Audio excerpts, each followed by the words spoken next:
చెప్పకుండా మౌనంగా నిలబడి ఉండటంతో ఇవాన్ అడ్వాంటేజ్ తీసుకొని తనే ఇషిక వేలికి రింగ్ పెట్టేసి, థ్యాంక్ యూ నా ప్రేమ ఒప్పుకున్నందుకు. ఇంత త్వరగా నా ప్రేమ ఒప్పుకుంటావని అనుకోలేదు. థ్యాంక్ యూ రా ఇషు అంటూ తను రియాక్ట్ అయ్యేలోపే పైకి లేచి ఇషిక పెదవులు అందుకొని ముద్దు పెట్టేశాడు ఇవాన్.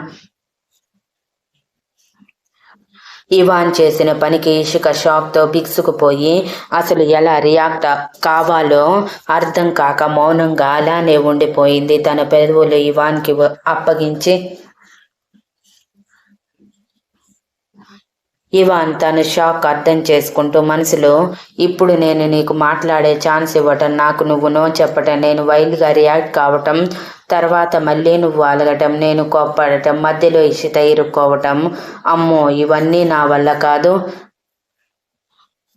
ఆల్రెడీ నువ్వు ఒకసారి చేసినవే మళ్ళీ మళ్ళీ చేయటానికి ఒప్పుకోని నేను. సో నువ్వు ఒప్పుకున్నా ఒప్పుకోకపోయినా నువ్వు నా ప్రేమని ఒప్పుకున్నట్టే ఫీల్ అవుతాను అని అనుకుంటూ 5 నిమిషాల తర్వాత ఇషికని వదిలి, థ్యాంక్ యూ రా, థ్యాంక్ యూ సో మచ్ అని తన 2 చెంపలు పట్టుకొని కళ్ళల్లోకి చూస్తూ అల్లరిగా నవ్వాడు ఇవాన్. ఇవాన్ మాటలకి చేతలకి ఇషిక పళ్ళు నూరుతూ, మీ అంతటా మీరే డిసైడ్ అయిపోతారా? నా పర్మిషన్ లేకుండా నన్ను ముద్దు పెట్టుకుంటారా? How dare you?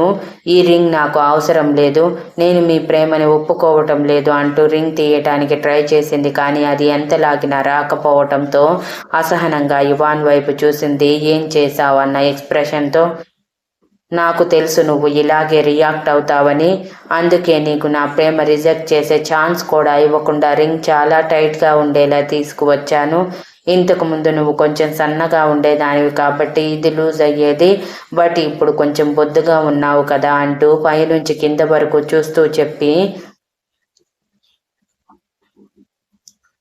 సో ఆటోమేటిక్గా రింగ్ కూడా బిగుసుకుపోయింది. నా ప్రేమలాగే ఆ రింగ్ కూడా నిన్ను వదలను అని అంటుంది. సో తప్పదు, జీవితాంతం భరించటమే అంటూ ఇషిక చేతిని పట్టుకొని తన మీదకి లాగి,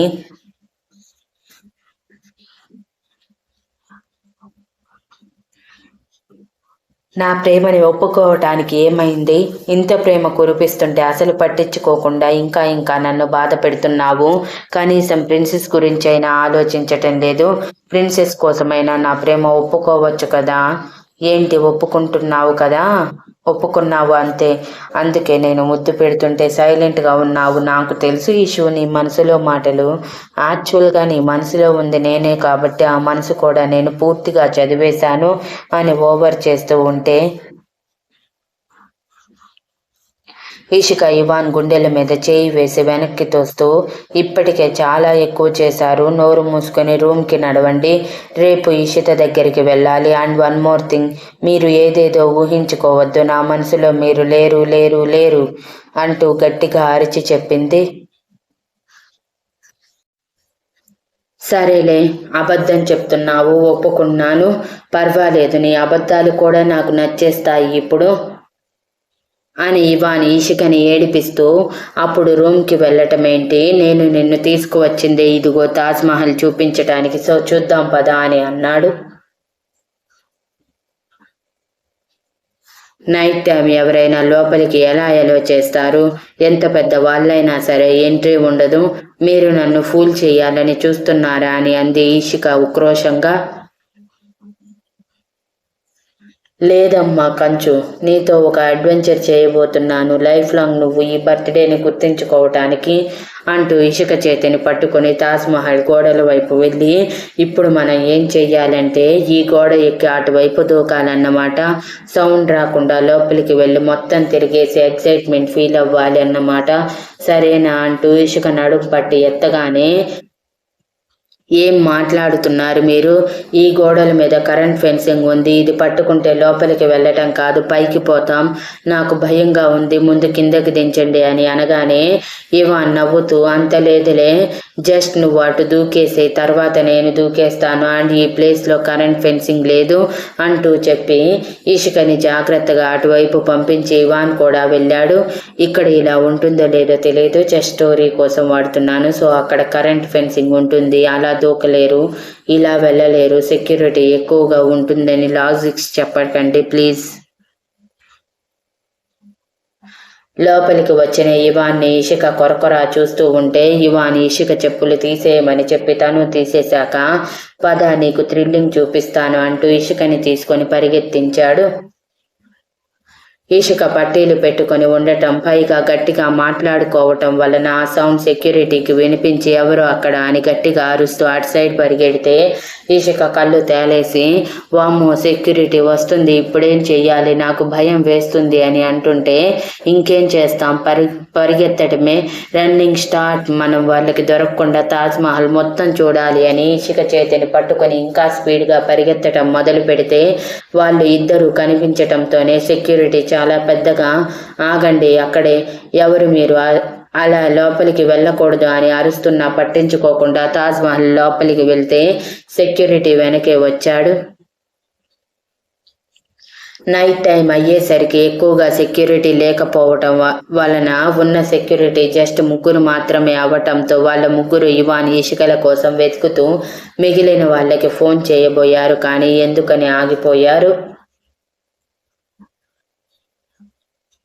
అలా ఇవాన్ ఇషికని తాజ్మహల్ మొత్తం భయంతోనే తిప్పించి వెనక వస్తున్న వాళ్ళని తప్పించుకుంటూ ఇషికకి ఒక థ్రిల్లింగ్ ఫీలింగ్ తీసుకువచ్చాక తాజ్మహల్ టాప్కి తీసుకువెళ్ళి తాజ్మహల్ పై నుంచి ఆగ్రా మొత్తం చూపిస్తూ ఎలా ఉంది ఇషు, థ్రిల్ ఫీల్ అయ్యావా అని తనని వెనక నుంచి హత్తుకొని చిరునవ్వుతో అడిగాడు.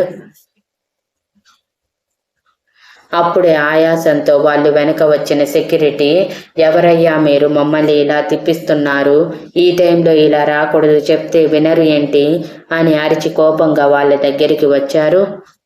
వాళ్ళని చూడటంతోనే ఇషిక బెదిరిపోయి సారీ అండి, క్షమించండి, ఏదో పొరపాటున వచ్చేసాము, మేము వెళ్ళిపోతాము అని భయంగా చెప్తూ ఇవాన్ గారు ముందు ఇక్కడి నుంచి పదండి, చేసిన అడ్వెంచర్ చాలు అని కోపంగా చెప్పి ఇవాన్ చేతిని పట్టుకోగానే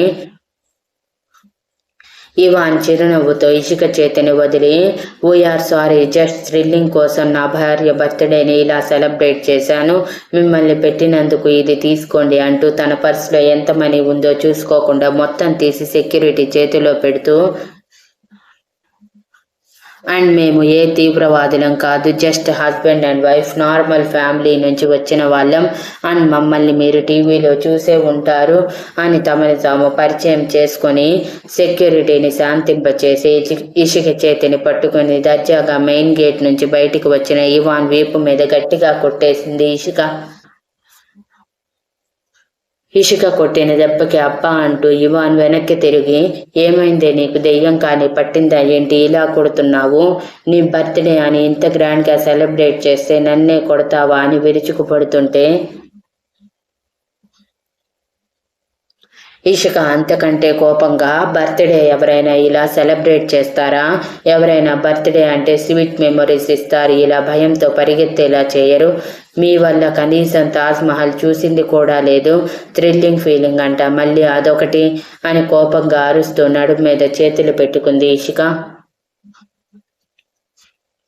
ఇవాన్ నవ్వుతూ ఇషికని ఒక్కసారిగా ఎత్తుకొని ఇదే మరి బర్త్డే బ్లాస్ట్ అంటే, ఈ బర్త్డేని నువ్వు లైఫ్ లాంగ్ గుర్తుంచుకుంటావు, చూస్తూ ఉండు, ఇప్పటి వరకు నీ బర్త్డే జరుపుకోలేదు కాబట్టి నేను చేసే ఫస్ట్ బర్త్డే జీవితాంతం గుర్తుండిపోయేలా చేయాలని ఇదంతా చేశాను, నువ్వు జీవితాంతం గుర్తుంచుకునేలా అడ్వెంచర్ చేయించాను, ఇప్పుడు ఏమైందని ఇంత కోపం, అంత నార్మల్గా అయిపోయింది కదా, జరిగింది గుర్తు చేసుకో, నీకు ఇంకా నచ్చుతుంది, అండ్ తాజ్మహల్ ప్రతి ఒక్క ఇంచ్ నీకు చూపించాను నేను అని అన్నాడు. ఇవాన్ చెప్పింది నిజమే అవ్వటంతో ఇషిక ఏం మాట్లాడకుండా సైలెంట్గా మొహం తిప్పేస్తే ఇవాన్ నవ్వుతూ తనని కారులో కూర్చోబెట్టి డ్రైవింగ్ స్టార్ట్ చేసి అమ్మాయి గారు మళ్ళీ అలిగినట్టు ఉన్నారు, రూమ్కి వెళ్ళాక నీ అలక మొత్తం తీరుస్తాలే మన పద్ధతిలో అని హస్కీ వాయిస్లో చెప్పి కార్ స్పీడ్ పెంచగానే ఇషిక గుండెల్లో బండపడ్డట్టు ఎక్స్ప్రెషన్ ఇచ్చి ఏం మాట్లాడుతున్నారు మీరు, మన పద్ధతి ఏంటి అని నేనేమి అలగలేదు, నార్మల్గానే ఉన్నాను అని కష్టంగా మొహం నార్మల్గా పెట్టింది. ఇవాన్ ఇషిక భయం చూసి మనసులోనే నవ్వుకుంటూ కానీ నీ బర్త్డే ఇంకా గ్రాండ్గా సెలబ్రేట్ చేయాలని నాకు ఉంది అంటూ ఇషికని తీసుకుని హోటల్ రూమ్కి చేరి డోర్ ఓపెన్ చేయంటూ ఇషిక చేతికి యాక్సెస్ కార్డు ఇచ్చాడు ఇవాన్. విసుగ్గా డోర్ ఓపెన్ చేసిన ఇషిక లోపల అరేంజ్మెంట్స్ చూసి షాక్ అయ్యి గుటకలు మింగింది.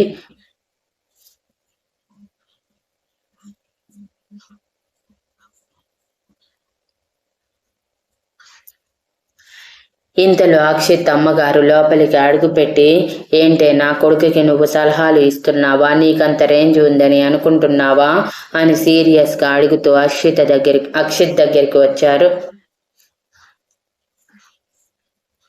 నేను చెప్తాను ఆంటీ, అంకుల్ అక్షిత్ని అమెరికాకి పంపించి ట్రీట్మెంట్ ఇప్పించాలని అనుకుంటున్నారు. అక్కడ ఫేమస్ ఆర్థోపెడిక్ సర్జన్ ఉన్నారు.